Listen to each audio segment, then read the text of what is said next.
زکوٰۃ دینے کے فائدے کیا ہیں اور زکوٰۃ نہ دینے کے نقصانات کیا ہیں؟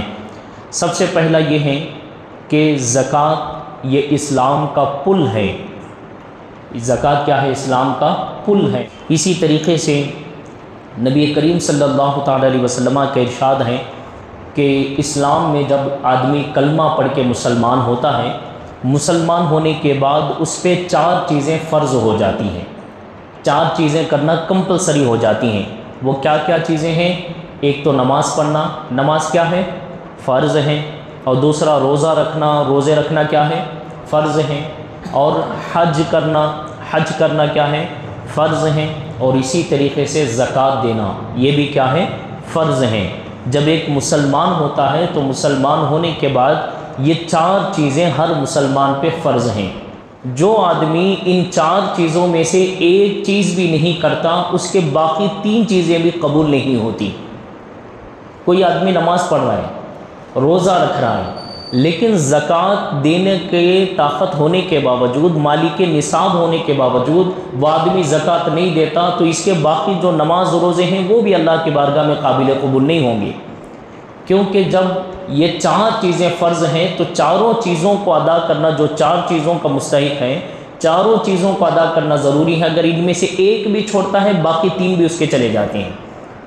تو اتنا ضروری ہے زکوٰۃ کہ اگر زکوٰۃ ادا نہیں کریں گے تو نمازیں بھی گئیں، روزے بھی گئے، اگر حج کیے ہیں تو حج بھی گیا، کیونکہ ہم نے زکوٰۃ جو فرض تھا وہ زکوٰۃ ادا کرنا چھوڑ دیے۔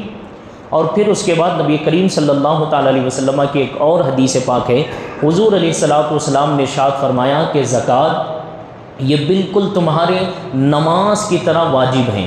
جس طرح تمہارے اوپر نماز فرض ہے، اسی طریقے سے تمہارے اوپر زکوٰۃ بھی فرض ہیں۔ اب زکوٰۃ ادا کرنے کے فائدے کیا ہے، ذرا اس کے بارے میں بھی سنتے چلیے۔ سب سے پہلی بات تو یہ ہے کہ زکوٰۃ فرض ہے۔ زکوٰۃ کا جو منکر ہے، یعنی اگر کوئی یہ آدمی بولتا ہے کہ نہیں زکوٰۃ اسلام میں ہے ہی نہیں، انکار کر دیتا ہے، تو زکوٰۃ کا انکار کرنے والا اسلام سے باہر ہو جاتا ہے، زکوٰۃ کا انکار کرنے والا کافر ہو جاتا ہے۔ اور پھر اس کے بعد اگر زکوٰۃ کا انکار تو نہیں کرتا، لیکن دینے میں سستی کرتا ہے، دیری سے دیتا ہے، تو ایسے آدمی کو جو علماء نے بیان فرمایا، جو حدیث کی روشنی میں بیان فرمایا، وہ یہ ہے دیری سے زکوٰۃ ادا کرنے والا گنہگار ہوتا ہے۔ اور اگر زکوٰۃ ادا ہی نہیں کرتا، زکوٰۃ کو مانتا تو ہے، فرض مانتا ہے، زکوٰۃ کی اہمیت کو مانتا ہے، لیکن زکوٰۃ دیتا نہیں، جو زکوٰۃ نہیں دیتا، ایک تو وہ گنہگار بھی ہوگا، اور اسلام کی طرف سے اگر حکومت اسلام کی ہے تو اسلام کی طرف سے فیصلہ یہ ہے کہ زکوٰۃ نہیں دینے والے کا سر تن سے جدا کر دیا جائے۔ اتنا خطرناک سزا ہے زکوٰۃ نہیں دینے کی۔ حضرت ابو بکر صدیق رضی اللہ تعالیٰ عنہ کا جب زمانہ تھا، خلافت کا زمانہ، سب سے پہلے لوگوں نے زکوٰۃ کا انکار کر دیا کہ زکوٰۃ ہے کہ نہیں، اسلام یہ زبردستی ہم سے پیسے وصول کر رہے ہیں۔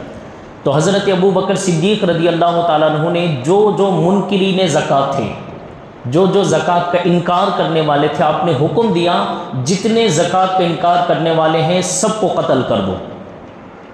اتنی خطرناک سزا ہے زکوٰۃ نہیں دینے کی۔ تو زکوٰۃ فرض ہے، زکوٰۃ کا انکار کرنے والا کافر ہے، زکوٰۃ نہیں دینے والا مستحق عذاب ہیں، قتل کا مستحق ہیں، اور زکوٰۃ دینے میں سستی کرنے والا یہ کیا ہے؟ گنہگار ہوتا ہے۔ اب ذرا یہ جیسے میں بول رہا تھا زکوٰۃ کے فائدے کیا ہیں، تو سب سے پہلا فائدہ، زکوٰۃ دینے والا جنت میں جانے کے راستے آسان کر لیتا ہے۔ یہ زکوٰۃ دینے سے جنت میں جانے کے راستے آسان ہو جاتے ہیں۔ دوسرا فائدہ، زکوٰۃ دینا یہ تقوی کی علامت ہے، پرہیزگاری کی علامت ہے۔ تیسرا فائدہ، زکوٰۃ دینے سے ایمان میں مٹھاس پیدا ہوتی ہے، ایمان میں مٹھاس، حلاوت پیدا ہوتی ہے، اور اسی طریقے سے زکوٰۃ دینے سے ایمان کامل ہوتا ہے، جیسا کہ نبی کریم صلی اللہ تعالی علیہ وسلم کا فرمان ہے۔ حضور فرماتے ہیں تمہارے اسلام کا پورا ہونا یہ ہے کہ تم اپنے مال کی زکوٰۃ ادا کرو۔ مال کی زکوٰۃ ادا کرنا یہ ایمان کو مکمل کرنا ہے۔ اسی طرح حضور نے ارشاد فرمایا تمہارے ایمان کو 3 چیزیں میٹھی بنا دیتی ہیں۔ تمہارے ایمان میں حلاوت مٹھاس پیدا ہوتی ہیں، ان 3 چیزوں میں سے ایک چیز ہے زکوٰۃ کا پیدا ہونا۔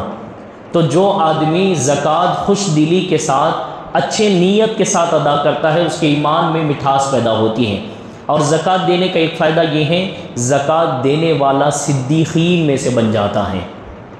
جیسا کہ نبی کریم صلی اللہ تعالیٰ علیہ وسلم کی بارگاہ میں کسی نے عرض کیا کہ یا رسول اللہ صلی اللہ تعالیٰ علیہ وسلم، میں کلمہ پڑھتا ہوں، مسلمان ہو گیا ہوں، مسلمان ہونے کے بعد میں نمازیں ادا کرتا ہوں اور زکوٰۃ دیتا ہوں۔ تو حضور علیہ السلام نے ارشاد فرمایا کہ جس کے اندر یہ چیزیں پائی جائیں، یعنی مسلمان ہو، کلمہ پڑھتا ہو، نمازیں ادا کرتا ہو، زکوٰۃ ادا کرتا ہو، اگر کوئی اس حالت میں انتقال ہوتا ہے، اللہ تعالیٰ کل قیامت کے دن اس کو صدیقین میں اور شہداء میں اٹھائے گا۔ تو زکوٰۃ ادا کرنے کی اہمیت یہ ہے، کل قیامت کے دن صدیقین میں وہ آدمی اٹھے گا۔ پھر اس کے بعد زکوٰۃ دینے کا ایک فائدہ یہ ہے، زکوٰۃ دینے والا کامیابی حاصل کر لیتا ہے، دنیا کی کامیابی بھی مل جاتی ہے اور آخرت کی کامیابی بھی ملتی ہے۔ اسی طریقے سے زکوٰۃ دینے کا ایک فائدہ یہ ہے، زکوٰۃ دینے سے مال پاک ہو جاتا ہے۔ جیسا کہ انکم ٹیکس ہوتا ہے نا، لوگ یہ بولتے ہیں کہ اگر تم اپنے مال میں سے انکم ٹیکس نکالو، ٹیکس اگر نکالو، تمہارا مال پاک ہے، یعنی اس پہ گورنمنٹ کا قبضہ نہیں ہوگا، تمہارا مال اپنی حفاظت میں رہے گا۔ تو جس طرح ایک ٹیکس دینا جو ہے دنیاوی اعتبار سے، ایک کنٹری کے اعتبار سے ضروری ہے، اسی طرح مسلمان ہونے کے بعد اگر زکوٰۃ دینے کا مستحق ہے تو زکوٰۃ دینا اس کے اوپر اسلام کا ٹیکس ہے۔ تو جو آدمی زکوٰۃ ادا کرتا ہے اس کا مال پاک ہو جاتا ہے۔ اور پھر ایک فائدہ یہ ہے، زکوٰۃ دینے سے مال اللہ تعالیٰ اپنی حفاظت میں لے لیتا ہے۔ زکوٰۃ دینے سے مال حفاظت میں آ جاتا ہے، جیسا کہ نبی کریم صلی اللہ تعالیٰ علیہ وسلم نے ارشاد فرمایا، لوگوں زکوٰۃ ادا کر کے اپنے مال و دولت کو مضبوط قلعے میں بند کر دو۔ یعنی اگر تمہارا مال ہے، تمہارا پیسہ ہے، تمہارا سونا چاندی ہے، اگر تم مضبوط قلعے میں بند کر دو گے تو کوئی آ کے چوری نہیں کر سکتا، کوئی آ کے ڈاکہ نہیں ڈال سکتا، کوئی آ کے تمہارا مال چرا نہیں سکتا، کیونکہ وہ مضبوط قلعے میں ہے۔ تو جس طرح مضبوط قلعے میں رہنے سے مال چوری نہیں ہوتا، اگر تم زکوٰۃ ادا کرو گے تو یہ زکوٰۃ کا ادا کرنا اللہ کی طرف سے تمہارے مال کی حفاظت مضبوط قلعے کی طرح بن جاتی ہے۔ اس کے بعد ایک اور فائدہ اس کا یہ ہے، زکوٰۃ دینے سے مال میں اضافہ ہوتا ہے، دولت میں اضافہ ہوتا ہے۔ لیکن عجیب آج کے مسلمانوں کا خیال ہے، آج کے مسلمان یہ خیال کرتے ہیں کہ اگر میں زکوٰۃ ادا کروں گا تو اتنے پیسے میرے چلے جائیں گے، اتنا پیسہ میرا کم ہو جائے گا، اتنا اماؤنٹ میرا کم ہو جائے گا، کیوں زکوٰۃ ادا کروں؟ لیکن کیا فرماتے ہیں؟ نبی کا فرمان ہے، زکوٰۃ دینے سے مال کم نہیں ہوتا، زکوٰۃ دینے سے کیا ہوتا ہے؟ مال اور بڑھ جاتا ہے، اضافہ ہو جاتا ہے۔ ایک فائدہ زکوٰۃ دینے کا یہ بھی ہے کہ زکوٰۃ دینے سے غریبوں کی دعائیں مل جاتی ہیں۔ زکوٰۃ کس کو دیتے ہیں؟ غریبوں کو، پریشان حالوں کو، مسکینوں کو، جو پریشان ہے ان کو دیتے ہیں۔ جب زکوٰۃ دیتے ہیں تو کیا ہوتا ہے؟ غریبوں کی دعائیں مل جاتی ہیں۔ اور زکوٰۃ دینے کا ایک فائدہ یہ ہے، زکوٰۃ دینے سے انسان کنجوسی سے باہر آ جاتا ہے، کنجوسی سے، بخالت سے باہر آ جاتا ہے، کیونکہ جب زکوٰۃ دینے لگتا ہے نا، اپنا پیسہ نکال کے اللہ کی راہ میں خرچ کرتا ہے، اس کے اندر سے خود بخود کنجوسی دور ہو جاتی ہے۔ اور ایک فائدہ یہ بھی ہے کہ زکوٰۃ دینے سے جو غریبوں میں پریشانیاں ہیں، جو غریبی ہیں، اکثر مسلمانوں کی غریبی ہٹ سکتی ہے زکوٰۃ دینے سے۔ زکوٰۃ سے کیا ہوتی ہے؟ مسلمانوں کی پریشانیاں دور ہو سکتی ہیں۔ تو اس سے کیا ہوتا ہے؟ دھیرے دھیرے غریبی مٹتی چلی جاتی ہے۔ تو یہ جو زکوٰۃ اسلام نے فرض کیا ہے، اس فرض کرنے کا مقصد یہ ہے کہ غریبوں سے غریبی دور ہو جائے۔ ایک مسلمان جو غریب ہے، پریشان ہے، اس مسلمان کی پریشانی دور ہو جائے۔ اگر کوئی غریب ہے جو قرض میں ڈوبا ہوا ہے، جو ادھار میں ڈوبا ہوا ہے، اگر اس کو زکوٰۃ دیں گے تو اس کا ادھار کیا ہو جائے گا؟ اتر جائے گا، تو اس کی دعائیں بھی مل جاتی ہیں اور مسلمان کو ایک غریبی سے نجات بھی مل جاتی ہیں۔ تو زکوٰۃ دینے کا فائدہ یہ ہے کہ غریبی کیا ہو جاتی ہے؟ دور ہو جاتی ہے، اور ایک مسلمان کو ہم سہارا بن سکتے ہیں۔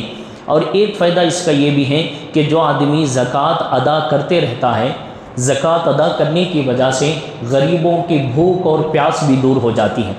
بہت سے ایسے ہمارے مسلمان ہیں جو غریب مسلمان ہیں، جو گھر کے پریشانیوں سے پریشان ہیں، بچے ہیں، اسکول کے فیسز ہیں اور ان کی زندگی ہے۔ بہت سے ایسے مسلمان ہیں جو غریبی کی وجہ سے خودکشی کرتے ہیں۔ سنتے ہیں کہ نہیں سنتے ہیں؟ نیوزوں میں ہم سنتے ہیں، غریب آدمی ہیں اور بچوں سے پریشان ہو کر کھانا نہیں کھلا سکتا، اچھی زندگی نہیں دے سکتا، اسکولوں کو نہیں بھیج سکتا، پریشان ہو کر خود ہی پھانسی ڈال کے مر رہا ہے۔ تو زکوٰۃ دینے کا ایک فائدہ یہ ہے کہ ہم اپنے مسلمانوں کو خودکشی سے بچا سکتے ہیں، اس کی غریبی دور کر سکتے ہیں، اس کی زندگی میں خوشیاں لا سکتے ہیں۔ تو یہ تمام فائدے ہیں زکوٰۃ ادا کرنے کے۔ دیکھیے کتنے فائدے زکوٰۃ ادا کرنے کے بیان ہوئے۔ ایک تو دنیا کی کامیابی بھی مل گئی اور ساتھ ہی ساتھ آخرت کی کامیابی بھی حاصل ہو جاتی ہے۔ یہ تو تھا زکوٰۃ دینے کے فائدے۔